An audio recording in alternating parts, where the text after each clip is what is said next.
sektor Anda atau sektor retail, sebetulnya apakah memang tahun 2022 lalu lebih baik dibandingkan tahun 2023 kemarin?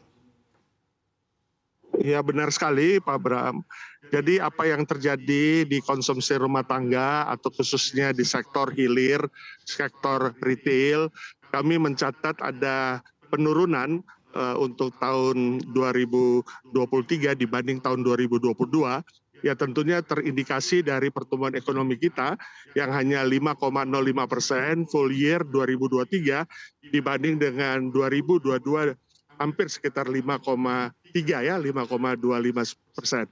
Nah, pertumbuhan retail kita tentu mengkontribusi buat konsumsi rumah tangga karena retail adalah tempat masyarakat spending money, melakukan konsumsi kebutuhan pokok sehari-hari, bahkan juga untuk season tertentu. Kontribusi terbesar adalah dari pembelanjaan atau spending masyarakat ketika memasuki season atau seperti bulan Ramadan, ya, Nataru dan selanjutnya. Kami mencatat pertumbuhan kami memang tergerus antara sekitar lebih kurang antara 8-9% dibanding dengan tahun 2022. Ya, karena kita ketahui ada beberapa kondisi yang terjadi selain geopolitik yang tentunya menjadi dinamika global, tetapi juga akibat dari geopolitik itu seperti kita tahu ada aksi-aksi yang juga sebagai keprihatinan terhadap situasi geopolitik, boykot dan seterusnya, itu cukup mempengaruhi untuk transaksi di retail, bahkan juga gejolak. Nah ini yang bicara gejolak ini yang kita nggak bisa kontrol tentunya gejolak harga pangan untuk beberapa komoditi pokok seperti beras, gula, cabai, bawang putih, memang terjadi kenaikan yang cukup signifikan dibanding dengan tahun 2022. Dan ini yang mempengaruhi masyarakat akhirnya menahan belanja atau mengurangi porsi belanja dan mensubstitusinya dengan produk-produk yang lebih terjangkau atau yang lebih dapat memenuhi kebutuhan sehari-hari. Oke baik, Pak Roemade. Anda tadi katakan kinerja Anda terdampak atau kinerja sektor retail begitu menurut data yang Anda miliki terdampak 8 hingga 9% koreksinya. Sebetulnya ini karena demand-kah yang menurun atau justru memang sesuai seperti yang dikatakan BPS karena memang global demand-nya yang mana juga terdampak? Ya tentunya kalau demand itu cenderung tetap, tetapi kalau kita bicara supply, nah ini yang bergejolak dan ini yang memberi dampak signifikan.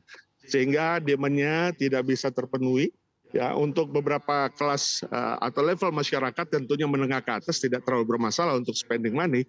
Tetapi untuk yang menengah ke bawah, ini menjadi satu dinamika tersendiri ketika mereka akan melakukan konsumsi.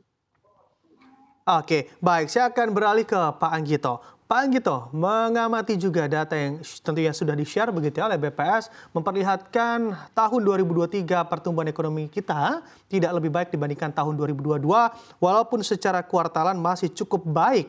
Apa pendapat Anda dari kondisi ini, Pak Anggito? Silakan. Ya, sebetulnya menurut saya ya mengecewakan ya, meskipun ya memang kondisi ekonomi saat ini ya tidak lebih dari 5% pertumbuhan ekonominya.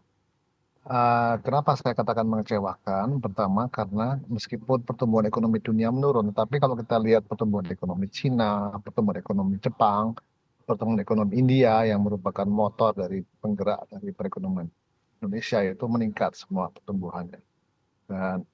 Dan justru kita menurun ya pertumbuhan ekonomi dibandingkan dengan tahun 2022. Yang kedua, sebetulnya Bank Sentral dan juga pemerintah sudah menjaga inflasi berarti tingkat yang cukup rendah ya. Tapi daya beli seperti katakan Pak Roy tadi justru menurun gitu ya. Jadi ada yang missing tuh, ada yang missing dan apa namanya memang pertumbuhan dari konsumsi rumah tangga relatif rendah. Yang ketiga adalah investasi. Investasi ini tidak tumbuh di atas 4% ya, jadi sangat rendah dan investasinya pun yang dikeluarkan oleh para investor bukan dalam bentuk mesin dan peralatan, tapi lebih banyak pada bangunan. Dan tentu itu juga dilihat dari sisi datanya bahwa kontribusi sektor industri sekarang sudah mencapai ke titik bottom ya 19%, 18,6 kalau nggak salah. Jadi itu sudah terjadi penurunan yang sangat signifikan dalam 10 tahun terakhir dari sekitar hampir 30% ke angka 18 sampai 19%. Jadi kelihatan sekali bahwa fundamental ekonomi kita ini tidak cukup bagus. Dari sisi kebijakan makro sangat mendukung, namun demikian memang kebijakan yang terkait dengan industri dan investasi ini tidak memberikan dampak yang cukup ya bagi industri dan investasi kita untuk tumbuh. Oke, baik. Pak Anggito, sebetulnya kalau kita melihat secara data kembali begitu ya, walaupun ini kalau dilihat secara data tabungan masyarakat ini juga tergerus, tapi konsumsi juga tidak terkerek naik. Sebetulnya apa yang juga menjadi permasalahan kita, Pak Anggito?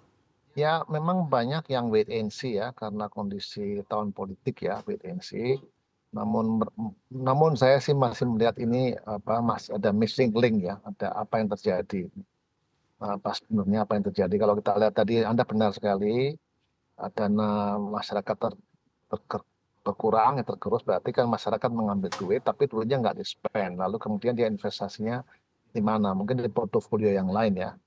Mungkin bisa kita lihat datanya. Memang ini sesuatu hal yang harus dievaluasi. Kenapa sebabnya sampai daya beli untuk belanja dari konsumen kita sangat menurun. Tapi sekali lagi tentu di samping konsumsi kita ada masalah struktural dalam investasi atau PMTP kita.